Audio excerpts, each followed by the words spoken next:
This is a live presentation of the Titan Upload Network.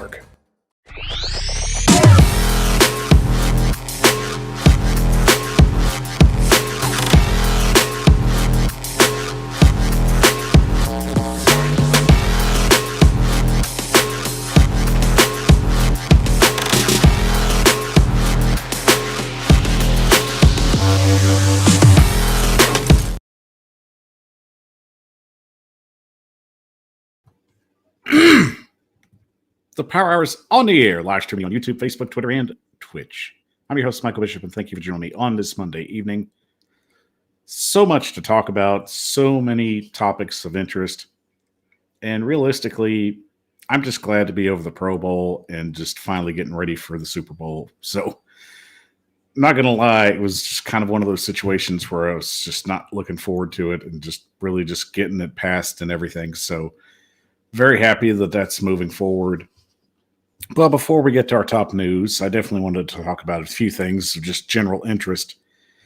It would seem right now that the Minnesota Vikings would apparently have found their defensive coordinator, and Brian Flores will be taking the reins in that position. So I think it's a good fit. I really just honestly felt that the Arizona job was very much up for grabs. I still think he could potentially be a head coach.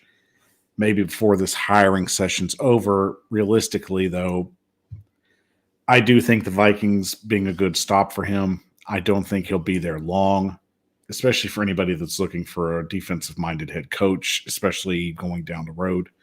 So I don't have a problem with that. I think eventually Flores is going to get another opportunity. He never should have lost this opportunity with Miami in the first place, but realistically, it was a business decision. They moved on. And as you would think, it's a business way of the world works. And the consistency there is just the way the Miami Dolphins work. And it's not anything surprising to me, to say the least. But Brian Flores joining the Minnesota Vikings, I think it's a good fit. I think he's going to do a good job with the defense core that they have right now. You know, unfortunate that they were the team that had to kind of fold up shop, but that's just how it goes in the playoffs. And realistically, they're just going to handle business the way they've always handled business. But looking into a little bit of other news going forward, one thing definitely going on in the Twitterverse right now, and especially for Titans fans, when you look at it, the Chicago Bears are definitely open to the idea of trading the first round pick. And realistically, any quarterback hungry team is going to try and throw an offer their way. So it's not surprising that the pot got stirred a little bit. News coming out that apparently the Titans are interested in potentially trading for the Bears first round pick, which came off of a blog from an apparent Bears blogger. So was this source legit? Right now, I can't confirm or deny it. And I mean, realistically, I was one of the guys that saw this and brought it to the network. And it's a situation you kind of weigh everything that's kind of in front of you. And realistically, there are smaller outlets. There are people that have sources in a smaller setting. So I didn't want to jump on the bandwagon that it was legit, but it's interesting. So I really kind of came to that conclusion, you know, let's reach out. Let's try and see if we can talk to him. I did my part. Unfortunately, there was no response back. Apparently, Broadway Sports had gotten back to the kid and apparently had put out that this source was legit. So going from that, it's really just whatever you want to consider it. I mean, I can't really confirm or deny it from this point. It stirs the pot, and that's just the narrative there. So realistically, can the Titans afford to trade up to number one for the Bears' first round pick?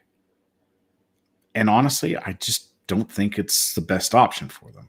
And coming from a guy that realistically put himself out there and said, okay, I think from a strategy point, when you're trying to build a team, you have to have a quarterback in place.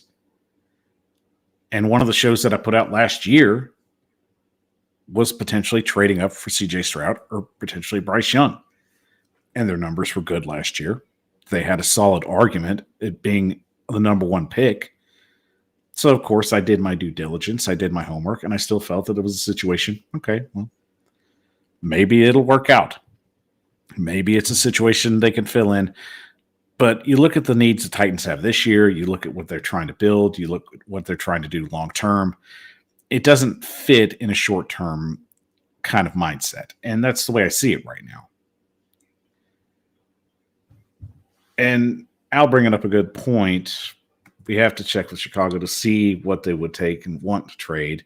Then we evaluate the gain versus loss and then make the decision. I think we might trade down before we would trade up to number one. And that's a fair point, Al. I do know that eventually, whatever happens, it's a situation they have to weigh in consistently and understand if they're going to make this trade, that's just less assets they have to work with going down the road. Can Tennessee afford to do that long term? And realistically, I would have to say no. With as much needs as they have on the offensive line, potentially adding more wide receiver depth, potentially adding more linebacker help, I think that's something they have to continually have to weigh going through the season. It does intrigue me from a standpoint where Tennessee is going to get interesting and has interest in making that trade, but realistically, it's one I don't think they can afford to make. But I will say this. I can't deny, I can't confirm if tires have been kicked, but I will say this draft process will be very interesting going into 2023 once we hit the offseason. And I will say that. The Titans will not be without any interesting storylines going into this offseason. Already feel confident enough that Jeffrey Simmons comes away from his meeting with Rand Carthon. What was reported yesterday, that it was a good meeting. And that's really some uplifting news, especially the fact that it seems Tennessee's trying to keep their defensive core intact. Jeffrey Simmons being a huge part of that. And realistically, even though he is in the last part of his deal, that's just something you want to get knocked out quickly. And I think you look at the situation and what the Titans are and what they're trying to accomplish, they're not going to do a lot without getting their defense in place and keeping them contendable. So Jeffrey Simmons is a big piece that they're going to have to hold up and try and lock down for the foreseeable future. So I'm interested to see how that's going to play out. I do think it's going to be a situation where Rand Carthon's going to sit down with Simmons' agent and basically try and hammer this out. And realistically, I would say probably right around somewhere in training camp or even finishing up around training camp, that would probably be the goal where you're trying to hit the time to get this thing locked down. So I think that's what's going to happen. And realistically, he's going to make a pretty penny. Jeffrey Simmons is going to be one of the top paid defensive linemen in the league, and he should be. For all that he's put up with, for everything that he put out last year, especially playing injured and trying to be consistently just a force to be reckoned with, that's what you have to do. You got to pay your guys. Al bringing up, I wonder how free agents will alter the draft. It will be an interesting offseason. And Al, that's going to be the fun part of it all. We know right now that Tennessee's going to have to make some drastic decisions in order to get some cap space. We already know that Taylor Lewan could potentially be one of the guys they cut loose, Bud Dupree. Off the top of my head, I can't really think of a lot of people right now just because I don't have my notes in front of me. But, also a name that comes up, Ryan Tannehill, after the June 1st deadline. So that's something else you have to weigh, especially with what the Titans have to consider what they want to do. Is Ryan Tannehill going to be a short-term plan situation, or are the Titans wanting to go completely in a different direction with quarterback? So even in that sense, I'm really intrigued to see what the offseason is going to bring. I don't think we're going to get a lot of answers once free agency starts, because some of these deals are probably going to just wait and see what's the best fit, especially any quarterback that's trying to be traded. So we'll just have to just play it out and just see what happens at this point. But I am interested to see the whole situation play out. Shout out to Titan Pratt. Good seeing you, man. I've definitely been getting to try and enjoy some of your little space chats on Twitter. So I try and catch them as much as I can, but apologies if I don't. So my apologies if I haven't had a chance to check any of those out. And as always, shout out to Mom. Love you, mean it. Great seeing you on the show. Glad to see everybody in. So I'm not going to waste a minute of anybody's time. Let's go ahead and jump into our top news segment. I'm Michael Bishop with the Power Hour. Let's get into it.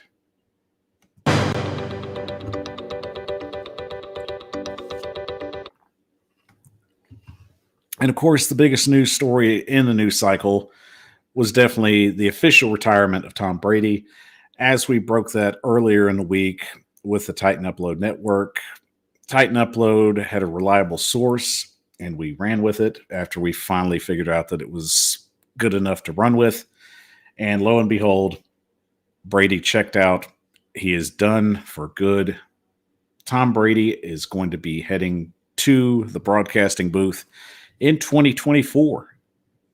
And I can understand that from everything that he's gone through this year. It's not a situation where I think it's viable for somebody that's gone through, the divorce that he's gone through the mindset that he's going through. Sometimes you just got to step back and just reevaluate things. And I think that's the best option for him. And I think for him doing that, it's a situation that is best taken when you just have a time to catch your breath and really just have time to enjoy being with your kids and just enjoy being away from the game. And I think that's a transition that he needs to start learning about and really get more comfortable with before he steps in the booth. And I'm not saying he can't work well in the booth. I mean, Tom Brady's done call-ins every Monday night for Westwood One, and he does a fantastic job. His analyst is really strong. His points are very strong, and I think he's going to do a good job when he gets that opportunity.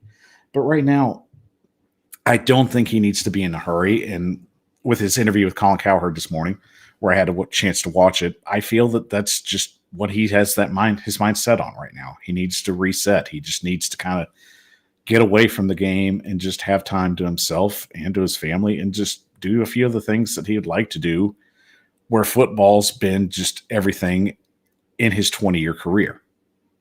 So realistically, I don't have a problem with that.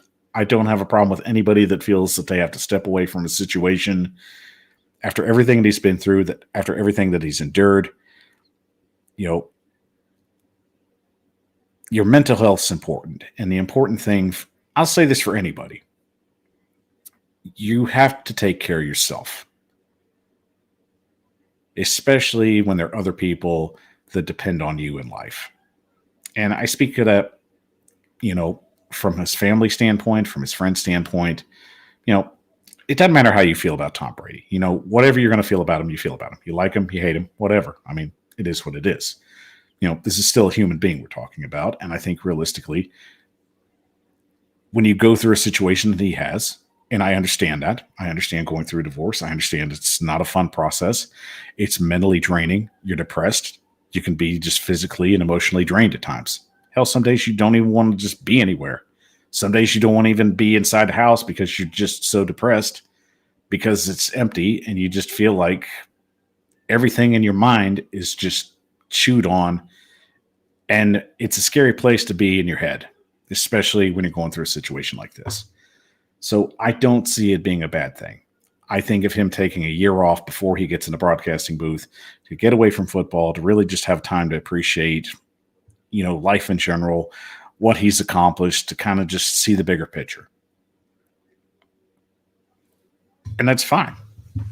I highly encourage that. Anyone that has gone through that kind of situation, catch your breath, reevaluate, just do you. There's nothing wrong with that. He's got a job waiting for him when he comes back.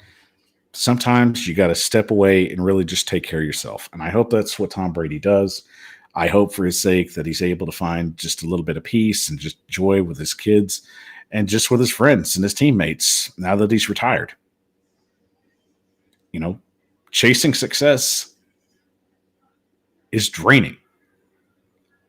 Look at anybody that's been successful in their field. It's just a situation where you've given so much to your profession and you've basically sacrificed a huge amount of your time.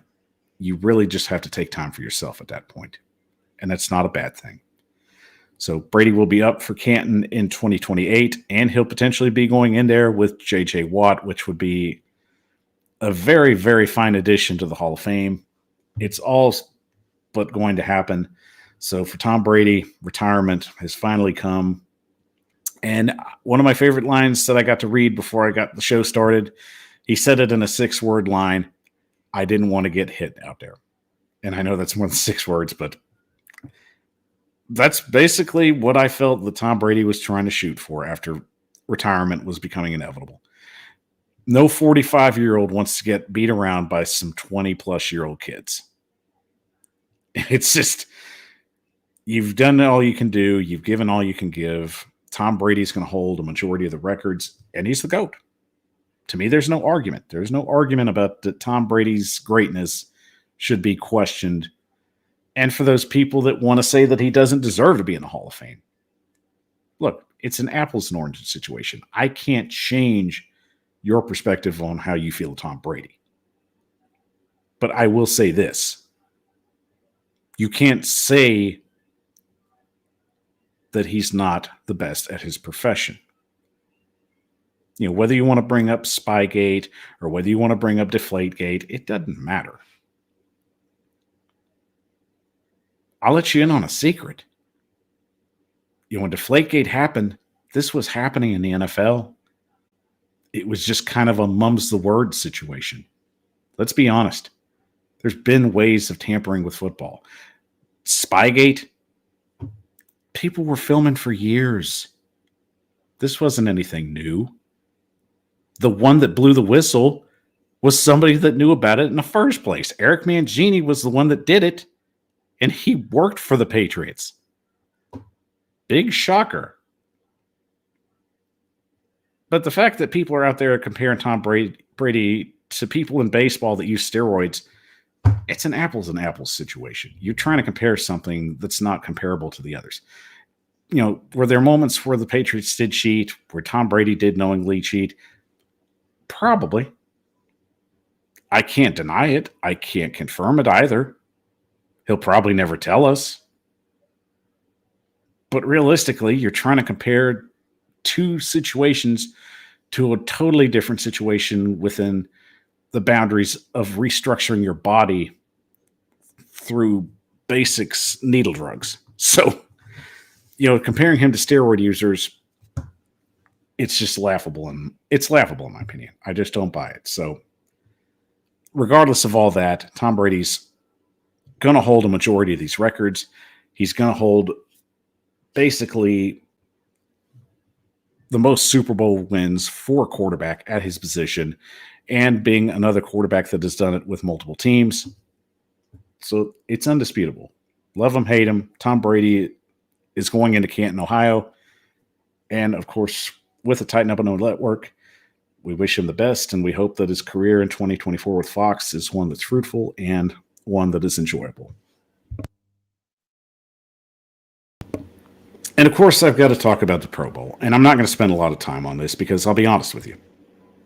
I didn't watch it. I didn't watch it. There's nothing interesting about the game in general for me to get excited about. The NFL was basically marketing flag football.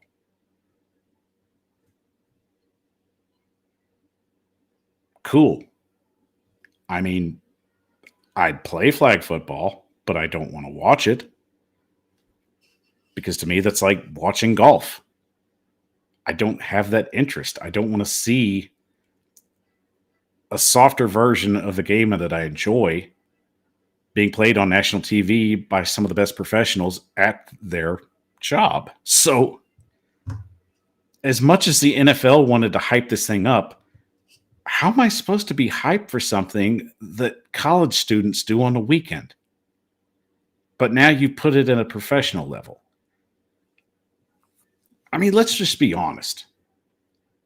I think the Pro Bowl's just overstayed its welcome. The NFL wants this to work because there's still revenue to be made with it, but it's just not marketable to the average fan. Mainly because you're trying to push a situation no one's interested in. I don't want to sit and watch these guys play flag football. And our good buddy Bradley Newberry brings up flag football, dodgeball, catching water balloons, kickers playing tic-tac-toe. Yeah, exactly. I don't mind trying to make it fun. I mean, I'll give them credit that they tried. But realistically, there was nothing to get excited about this. Yeah, the Manning brothers are coaching against each other. I guess, sure, great, cool. If this was like 2008, I'd just be more riveted about the Manning brothers actually matching up against each other, but that's not the case. I mean, and guys, I'd like to hear your take. I mean, is the Pro Bowl past its prime? Is it time to put it out to pasture? Do you think there's a way to save it? I mean, what do you think in the chat? I mean, realistically, in my approach, I just don't see where it fits in the NFL's narrative anymore. I think it worked all right after the Super Bowl. Of course, viewing went down, and of course, that was inevitable to happen. But it's just not marketable like a lot of the other ones are. And Al Pierce says that the Pro Bowl has become a joke. At least the MLB and NBA All-Star games were fun to watch. Our game is dead. And I mean, Al, I wish there was a way to make this. I wish there was a way to make the Pro Bowl fun. I really do. I mean, when it comes to, I guess, fan interaction and then just, fans getting involved in this. And I mean, some of the interviews are interesting and enjoyable, and some of the storylines throughout the week are okay, but it's not enough to gain interest and lock me in with this. Like I said, I didn't watch the game. I went out with my wife, had dinner, and watched a movie. That was my Sunday. There was nothing appealing to me with that.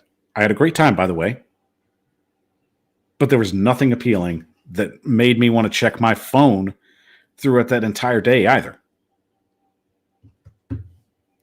Sometimes I check to see what news is going on. I didn't care. Here's another fun fact.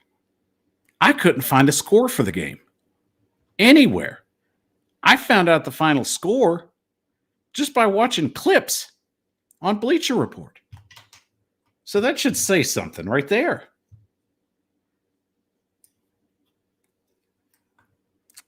And with baseball, home field advantage is on the line. So that narrative sells for Major League Baseball, for them to want to win the All-Star game. For the NBA, it comes right in the middle, and it's kind of a break between just the long haul.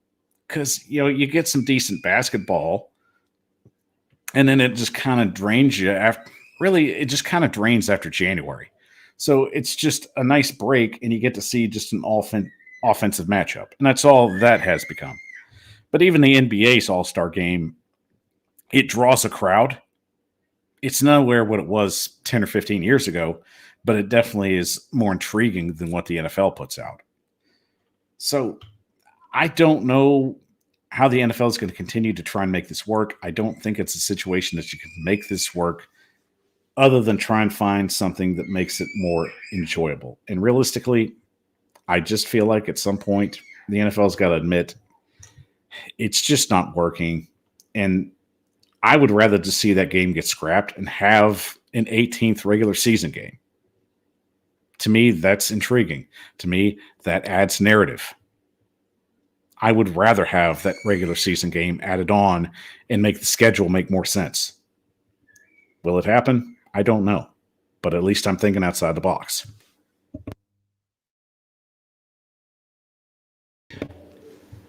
And as it's been put out this week, fortunately for the NFL, concussions are up at an 18% from the diagnostics from what many of the NFL players have gone through this year. And it's no surprise.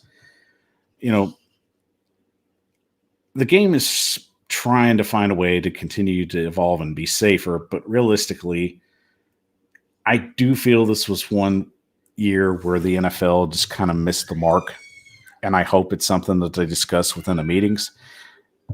And I'd like to hear all what you would think, what the NFL needs to do to try and evolve the game and help keep the players safe from these concussions. I know the protocols in place to keep these guys safe, but it just seems like it's just become just a check mark at this point. And we saw that, in the Dolphins Cincinnati game where Tua Tagovailoa hit the ground and basically started just having just muscle spasms.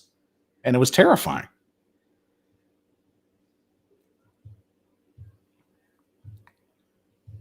And we all understand the risks that come with playing the game.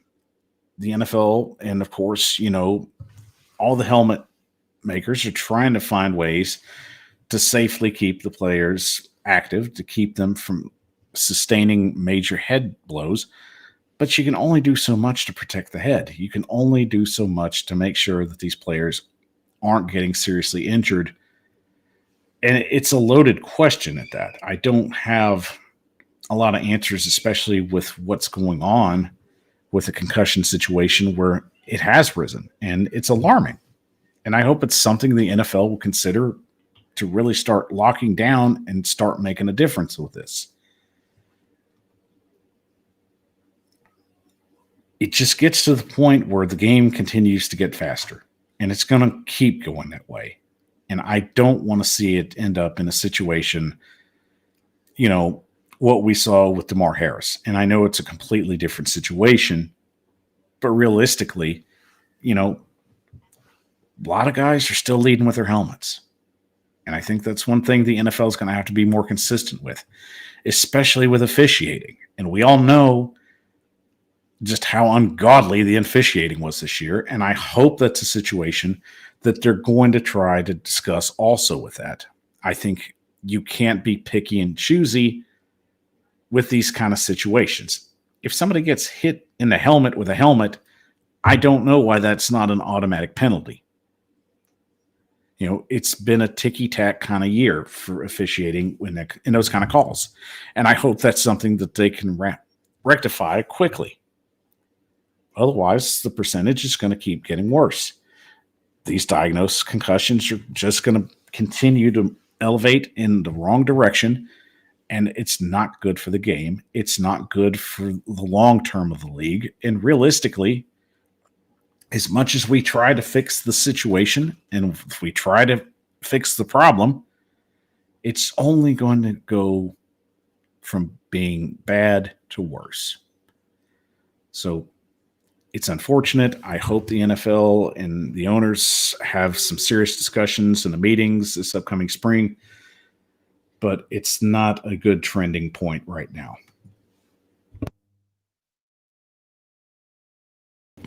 And of course, got to talk about the new head coaching hires. It was really interesting this week to see everybody start making some moves. And of course, the biggest one that fell through the cracks first to be official was with D'Amico Ryan, officially named the head coach of the Houston Texans. It was a homecoming of sorts. And of course, I guess the Texans are just swagger jacking the Titans at this point because, you're just stealing videos and apparently you're stealing team colors. But I mean, that's another discussion for another day. But talking about the hire, I like the hire. I think Ryan's definitely been ready to elevate himself up to a head coaching level. He's well respected by his players. He's a pretty good game planner. And, once again, another coach that ends up falling off the branches of the Kyle Shanahan tree continues to produce a lot of rich fruit. And I think he'll do a great job. I think Houston really needed this hire. I think it's going to energize the fan base, get them excited this upcoming season. And they really didn't have a lot. I mean, it's a pretty good job for him to be coming in. They've got 2 first-round picks. They've got some cap space. Houston's going to make some moves. They're going to try and do what the Jaguars did last year and try and make themselves a little more relevant. And with Ryan's demeanor, I think they're going to definitely take on his persona as a team. I think he's going to try and reestablish a culture there, which is something they've been lacking since the late 2010s. So I'm excited to see what he does. I think Ryan will be a good fit in with the AFC South. If they can get back to relevancy, well, it's going to depend on if the players buy into the system and if they can just get everything hammered out and handle business. The Texans might be back to actually competing in games.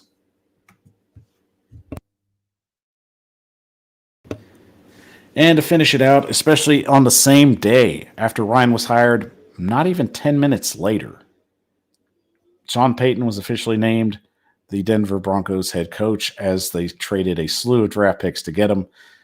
And for the Broncos, it's a situation where they had to find the right man to help elevate Russell Wilson's game. Now, in my opinion, Sean Payton is one of the best offensive-minded coaches in the league right now. That's not named Andy Reid.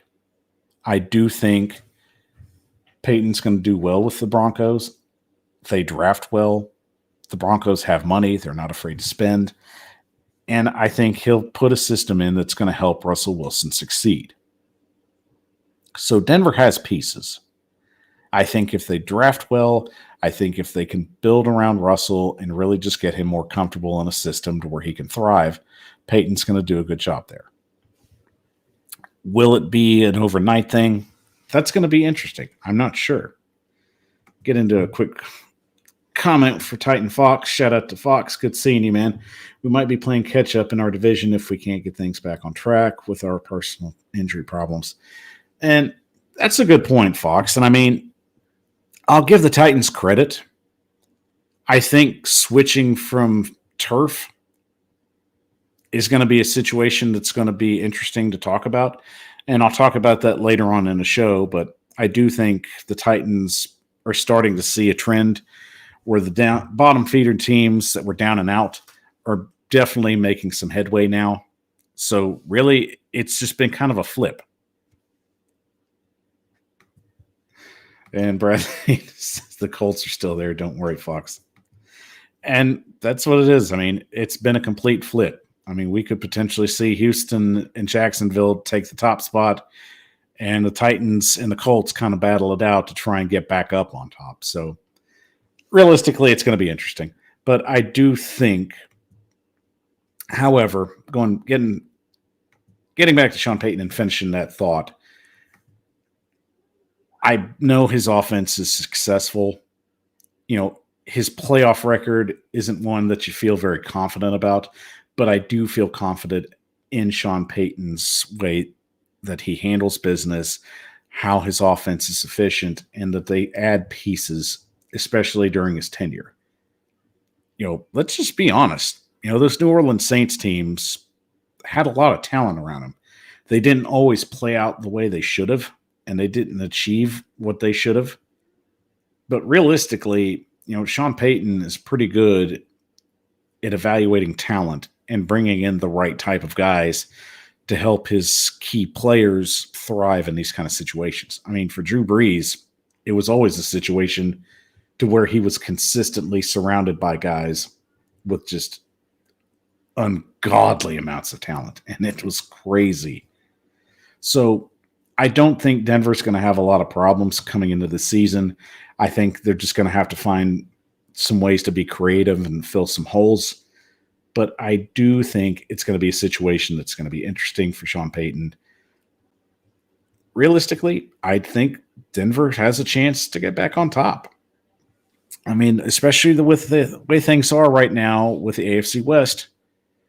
You know, the Raiders are still trying to figure things out. They've got a quarterback situation to figure out. The Chargers are basically starting with a new offensive coordinator, and Kellen Moore is a good fit. But is Justin Herbert going to react to that new system quicker than they're hoping? So any team that's not the Chiefs right now has a legitimate shot to really just flipping some things around in that division. So I'm very interested to see how that plays out. I do think it's going to be a good situation for Peyton to get back into. So I do feel, while it wasn't my favorite fit for him to go and try and put a job in with, I do think he can be successful there.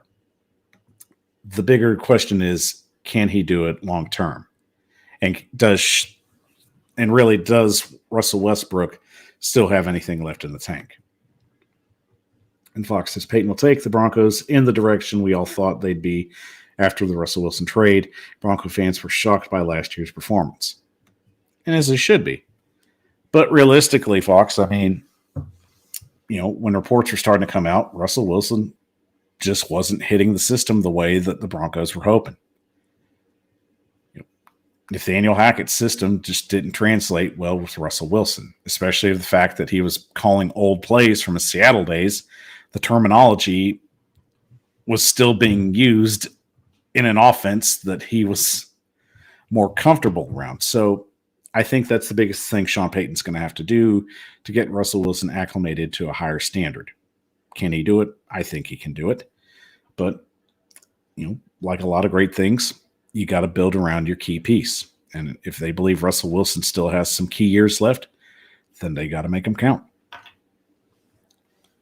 All right, guys, we're going to take a quick 30-second break. And when we come back, the Super Bowl is coming up this Sunday, and I'm going to give my predictions on what I think will happen. Maybe I'll give you a score. We'll think about it. I'm Michael Bishop with the Power Hour. We'll be back in 30.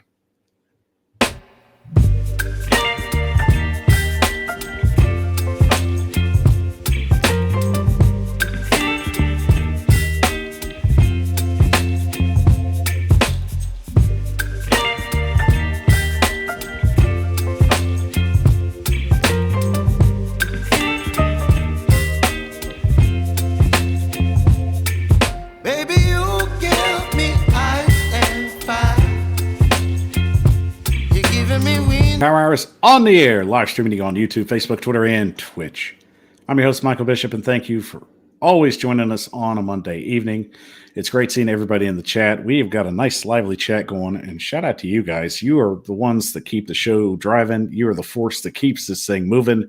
So, as always, all the credit to you. Make sure that you know that you are appreciated and you are valued here on the Power Hour, of course. And Fox getting another comment real quick. Facts, West Coast should be an easy transition unless Wilson has lost a huge step. I'm going to just wait and see. I mean, there's a lot to try and take into consideration with that. Also, Bradley says he did have the weapons last year as well. And he did. But, I mean, with Sean Payton's just really good at finding value in the draft or even in free agency where some guys get overlooked. And I mean, that's just one of the valuable skill sets Payton brings to the table, as well as his play calling ability.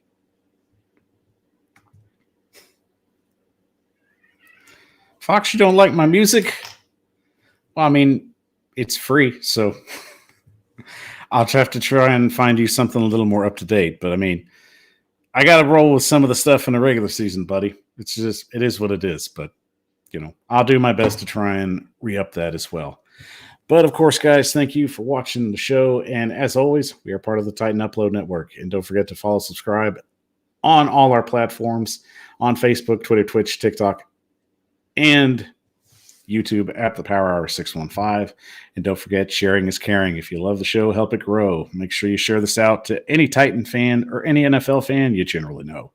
Realistically, I am down for any football talk with anybody.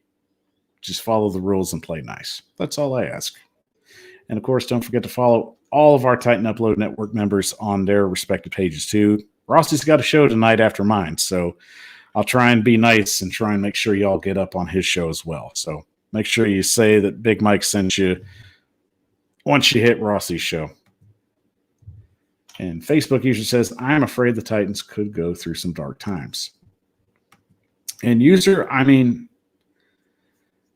like anything in life, you're basically in a lot of situations where you don't have a lot of control with anything. We just know what the Titans are going to have to do. We know what they're going to have to try and evaluate. We know they don't have a lot of draft picks. We know they don't have a lot of money right now. But I mean, all that's going to change. And unfortunately, there's going to be good change, and there's going to be change that makes people uncomfortable. That's growth. That's part of it. Sometimes you have to be uncomfortable to really show improvement. But that being said, we'll talk about that a little bit later because we have got a Super Bowl coming up and a lot to talk about as well. As it is, the Super Bowl is this Sunday on Fox, and it will be against the matchup of the best teams in the league, both number one seeds, I might add, as the Philadelphia Eagles and the Kansas City Chiefs match up in Super Bowl 57. So I am going to just put it out here. I think realistically, you can look at a lot of narratives on what this game is. You can look at the fact that it's the first game with two African-American quarterbacks playing in the same game. You can see it as the Andy Reid Bowl. You can see it as two one seeds playing each other. I think the teams match up well. I do think there are differences from everyone's perspective. So to start out with, I mean, let's start with the defensive standpoint. And I'll go ahead and get the chat involved as well because I want to know what you guys think as well. So which defense do you think has the better chance of being the X factor here? The Eagles or the Kansas City Chiefs?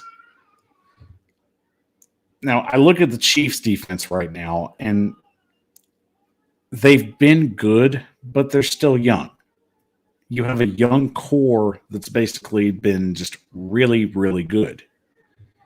And I think that a lot of teams have underestimated that defense. And I think, especially when you look at it from a film standpoint, they've been causing a lot of trouble. I think the Chiefs really just showed out, especially against the Cincinnati Bengals. I was shocked the fact that they were able to just keep Joe Burrow in check for most of the game and even take away Jamar Chase and try and limit him on the big plays. So in my mindset, Kansas City's defense has really just overachieved at this point. I know a lot of people really didn't expect a lot. I know, especially in a situation you have youth and you're trying to get some of these guys acclimated. You know, Chris Jones can't do everything. We know that. But realistically, I got to admit, it's just been really fun to watch them and just grow, especially the fact coming off the bye week and the way they continue to play at a high standard.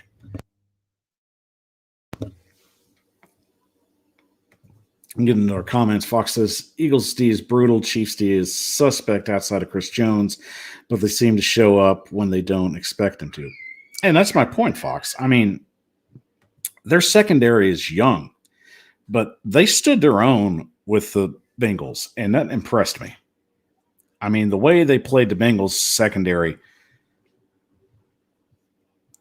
the way they played the Bengals wide receiving core with their secondary, they really did a good job, especially late in the fourth quarter where they're able to try and just keep a lot of the guys in check. Now, Boyd was out for most of the game, so they basically had to get the ball to T. Higgins a lot more. But Jamar Chase, for most of the part, except for, a couple of big catches, he was really quiet. But I will say this for the Eagles defense.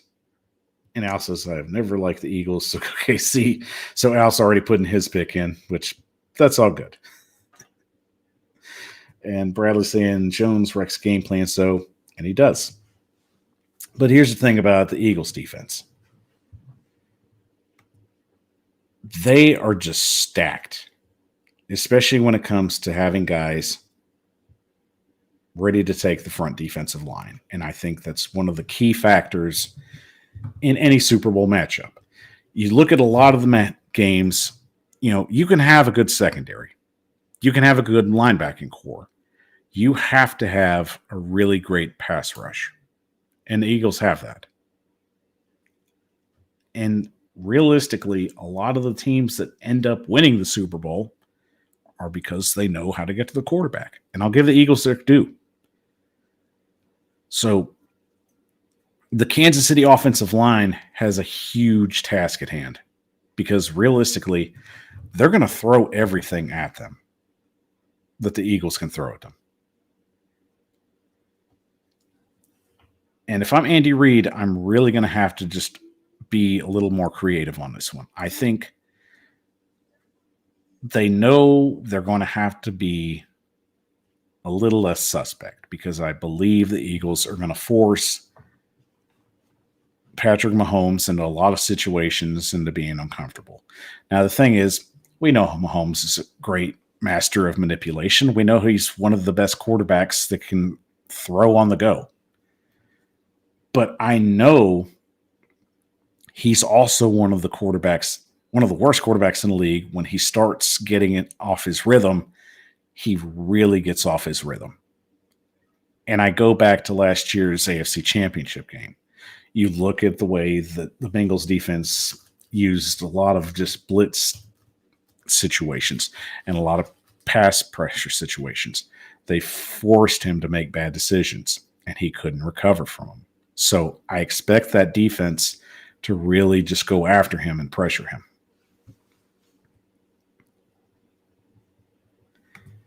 And Bradley bringing up a good point.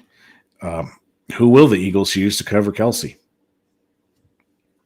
And I think in this situation, you can't just have one guy. I think they're going to have to probably just use the number of double teams to try and just contain him. Kelsey's going to get his yards. Realistically, there's no full way to stop him. But the best way to try and put some pressure on him, and the Titans have used this numerous times, is to just kind of just put double pressure on him and just force him to make his own mistakes. You got to frustrate him just as well as you have to frustrate Mahomes. So if I'm going to do anything to try and subdue Kelsey, my biggest setup for the defense is I'm going to try and get a linebacker on him. I'm going to put two corners on him. I'm going to force him into some very uncomfortable situations. And with Philadelphia's defense, they're capable. They're going to do whatever they can to get Mahomes to throw the ball early. And I think if those two aren't in sync, you've got a big problem. Fox saying the pass rush is an avalanche. Only one team in history has had more sacks in a single season. Chicago, 2 different years. And that's what's going to sell it. That's really going to sell it. It's the defense. And finally, right now at this point, it's quarterback. And which of the two quarterbacks is going to be the difference maker? Patrick Mahomes is having an MVP type level year, but a lot of people can say the same for Jalen Hurts. And I'm really interested to see who's going to utilize their weapons the most. And realistically, the team with the best offensive weapons is definitely the Eagles. There's no question about that. The team that utilizes their talent the best would be the Chiefs. Because realistically, Andy Reid can take anybody that no one has a lot of knowledge about and implement them in his offense. That's just how good he is. I mean, where the Eagles are stacked on weapons, Kansas City has guys that you can just underlook and they'll find a way to beat you with them. And I think that's one thing that really helped them when they moved on from Tyreek Hill. Kansas City was able to be more creative. Kansas City was able to open up the passing lanes a lot more and not have one guy be the key focal point that wasn't named Travis Kelce. So getting to the final part of it, what does the chat think? Your Super Bowl predictions. I want to know what you guys think. Let me know who's winning this thing. Let's just get these answers out there while I read some of these comments. Titan Fox says, I'm afraid to mention the X factor on Eagles offense. That's all right. I mean, A.J. Brown is going to be an X factor. And I think one of the reasons we haven't seen him do a lot is because the Eagles are trying to play just a poker game at this point. That's why we didn't see a whole lot from Jalen Hurts, especially in the second half against the 49ers.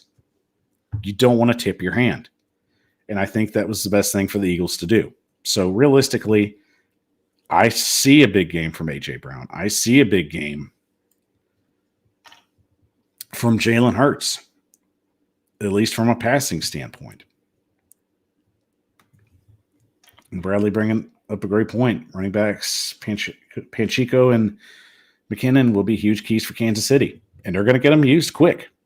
They're going to get them involved very quick. And Panchico is a problem. If you let that kid get going, he's about damn near unstoppable. So I enjoy watching him, and he's really going to be a fun matchup with the Eagles secondary because he's really a good check down guy, and I expect him to get a lot of leverage out of him. So we get our first prediction, of course. Titans-Fox is going 38-27 Eagles. And that's a good prediction as well. I think it's going to be a high-scoring kind of game as well. I do, however, think it's going to be a situation where we have to – I think it'll be close. I really think this is going to be a game – this might be one of the closest Super Bowls we've seen in a little while. And I'm really excited for that aspect of it. I think as good as the offenses are and as good as the defenses are, you're really kind of just weighing a few things with who's going to break first. And I kind of got that vibe, especially in the AFC Championship game. I felt whoever was going to make the mistake first was the one that was going to lose the game. And unfortunately, it was Cincinnati because I had picked Cincinnati to go to the Super Bowl, but it's all good. Roxanne Love Panchico, he is on my fantasy team. If I fantasied, I'd have him on mine as well. And Bradley would have had his. Bradley has him on his as well. So Panchico is definitely the popular vote right there. And I am going to just be honest with you guys. My prediction, but before I give that, Titan Fox says I will root for the AFC over the NFC, but I have to be realistic. And that's fine, man. You just pick whoever you want to pick. There's no judgment here. As much as I want to give my pick, I got to stretch it out a little bit. I got to have this thing to talk about and gain some interest. So I will hold on to my pick, and I will give it Saturday morning. So if you follow me on TikTok, I will have my pick out officially 8 o'clock Saturday morning if you're interested. So pass that tidbit on if you're wanting to know. But I do see this being a very good Super Bowl. I think Arizona's always a fun place to go watch a Super Bowl. I think the last few that they have had, we've saw some really good games. I really do think that this is going to be a close matchup.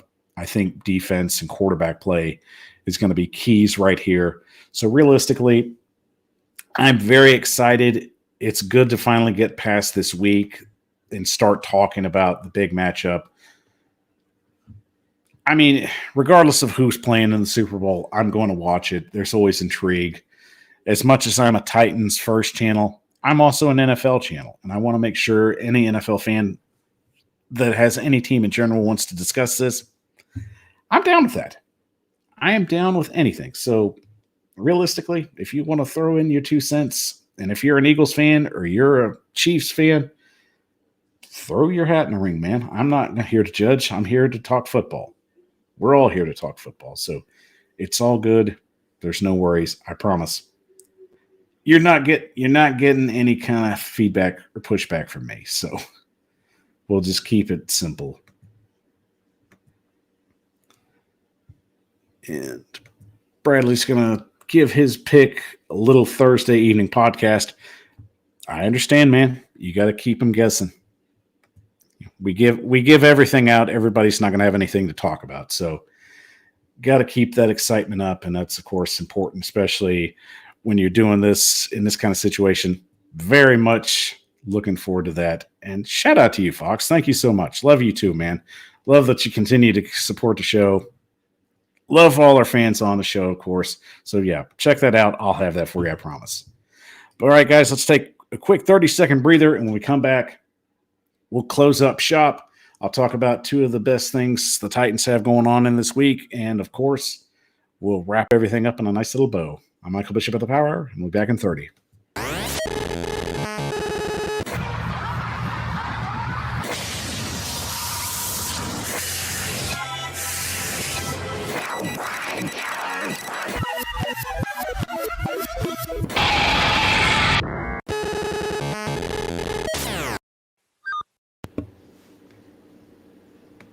The Power Hour is on the air, live streaming you on YouTube, Facebook, Twitter, and Twitch. I'm your host, Michael Bishop, and thank you for joining me on this Monday evening.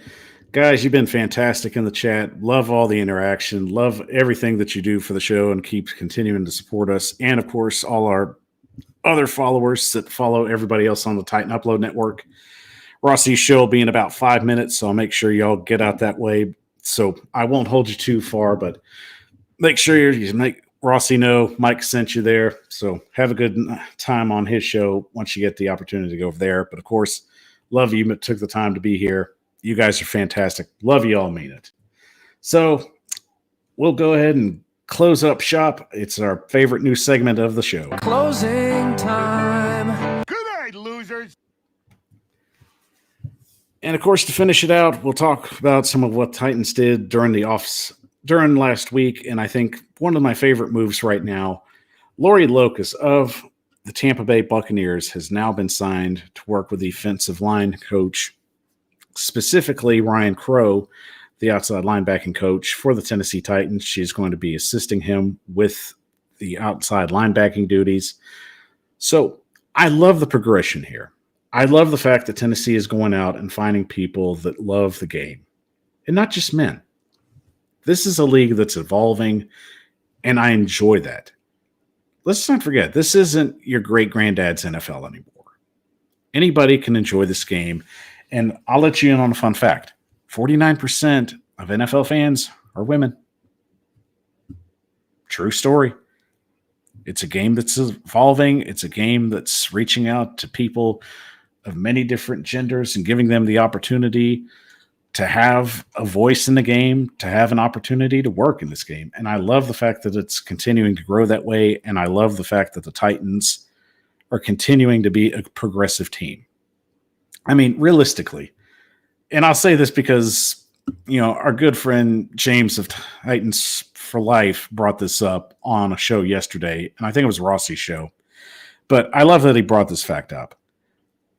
I love the fact that you have an owner who is a woman who hired an African-American GM, the first to hold this position for the Tennessee Titans. And now they're continuing to show progressiveness by hiring their first female coach. So the progression's great. I love it. I love that the Titans are thinking outside the box. I love that they're getting people that are in love with football and want to be progressive in this sport. So shout out to Mama Amy. Shout out to Rand Carthon. I love the fact that this is a situation that we see some fresh faces and someone that loves the game, that they're getting this opportunity. I think she'll do a great job with Ryan Crow. I think there's room to move up if she does a really great job, and that's what you hope for. Shout out to Lou Man, by the way. Lou Man made it in. Good seeing you, buddy.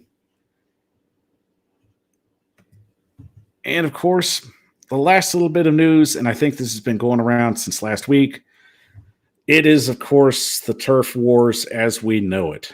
So the Tennessee Titans officially will be going to the switch with Helix Turf as of 2023. What are your thoughts in the chat? I want to hear what you all think before I give my thoughts. It is a huge transition. The Titans becoming one of the next teams to potentially move this way and start thinking long term, especially once grass has been just the forte since the building of Nissan Stadium. We've been a grass stadium, and I want to know your thoughts before I give mine. So what do you all feel? How do you feel about the turf move? Do you love it? Do you hate it? Is there anything you want to add to it? Because realistically, my biggest takeaway with it is just simple. The new stadium's going to move really quick. I have no doubt they're going to get everything tucked away all nice and neat. They're going to dot the I's, cross the T's, that whole business deal, and it's going to move quickly.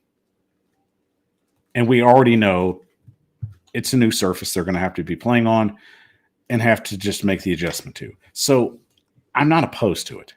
I already know they're going to be playing on turf, so you might as well just start practicing on it. You might as well start getting used to the feel of it. Titan Fox says 100% on the new turf after second entry seasons. Most who argue turf is complaining about the old kind, not the new technology. And that's a great point, Fox. This isn't your daddy's turf. This isn't your granddaddy's turf, even. This is a whole new synthetic system which is continuing to develop. And even with the Titans are going to have, probably isn't going to be anything what they could have in 2026. It's a technology they're trying to evolve and advance throughout that, and it's important. And if you're going to play on a turf field, what better time than now? And Al Pierce, less injuries, go for it. Lou Man, of course, saying, go for it, looks nice. And it does look nice. It's really going to be what the Los Angeles Rams and Chargers use. And realistically, at first, I thought it was real grass. Like it fooled me that well. So what they had, I literally thought was legitimate grass, but turns out it was just high official artificial turf. And realistically, the Titans are going to get used to it. I think it'll help potentially, and I hope it helps potentially with the injury situation. How crazy would that be if we found out it was just natural grass surfaces that was really just hindering the Titans' performances? That'd just be crazy. Just that whole entire thing was off a field. So I hope that's a situation that fixes a lot of problems. I hope that kind of gives some leeway, especially to the strength and conditioning staff, which I'm still not high on, in which they're not in the clear. So let's just make that clear as well. If they have to make changes there, I think they'll eventually will. We do know, especially from the Upload Network, that there's still some things that they're trying to consider. So staff changes could be coming more. There could be more coming. We'll see. It's just a wait and see moment. We'll just have to play the waiting game. All right, guys, thank you so much for joining me tonight on the Power Hour. Love the fact that you all joined the show and gave your input. Getting the Fox comment real quick. The new Stadium 26 will have it, so let's get used to it. Also, there are actual organic elements, cork, and another one, I think, which requires watering, no black pellets. And that's a great point. And, of course, that's really what they're trying to go for, a more natural feel. The more natural it is, the better results you're going to get, especially on a field like that. But as, of course, comments like this, I love it. You guys bring it every night, and I love the fact that you just have the energy and you just make sure that this show is entertaining. And that's the only biggest reason you make it entertaining, because of you, your participation and your love and dedication to come on here and watch me and put up with me for an hour.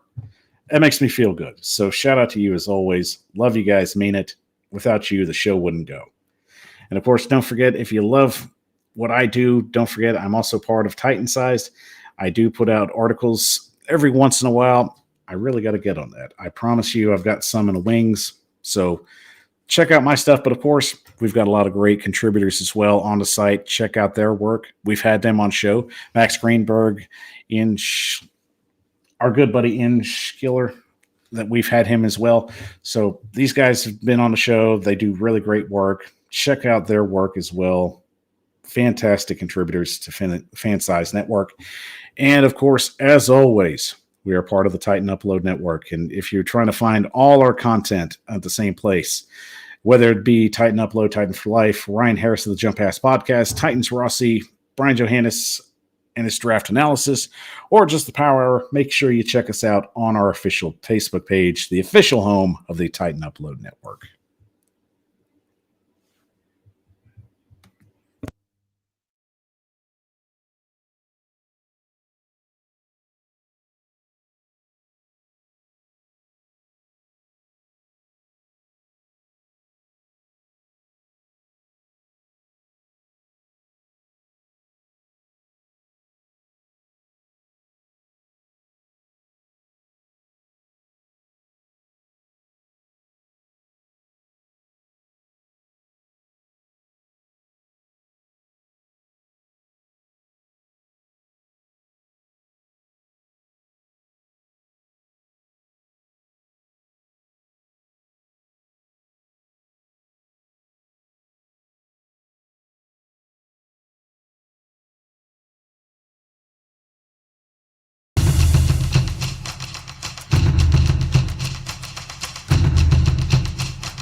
Thank you for watching this live presentation of the Titan Upload Network.